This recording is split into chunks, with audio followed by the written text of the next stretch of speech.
अच्छा लगे लाइक subscribe comment box में जरूर बताना। सठौरा लुटाए दिया ब्याही अंगनइये में, सठौरा लुटाए दिया ब्याही अंगनइये में। जो सासू आई है देवता मननी को, जो सासू आई है देवता मननी को। पियरी पहिनाई दिया ब्याही अंगनइये में, पियरी पहिनाई दिया ब्याही अंगनइये में। जो हुनुन हुनुन करी है भुनुन भुनुन करी है, पकड़ी करी हैया मुचकाई दिया ब्याही अंगनइये में, पकड़ी करी हैया मुचकाई दिया ब्याही अंगनइये में। सठौरा लुटाई दिया ब्याही अंगनइये में, सठौरा लुटाई दिया ब्याही अंगनइये में।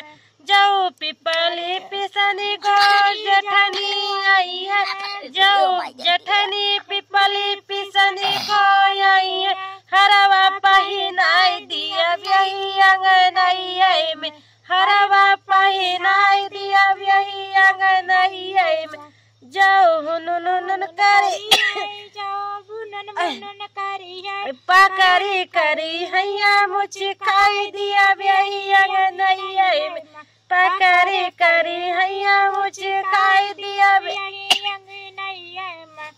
सठौरा लुटाई दिया ब्याही अंगनइये में, सठौरा लुटाई दिया ब्याही अंगनइये में।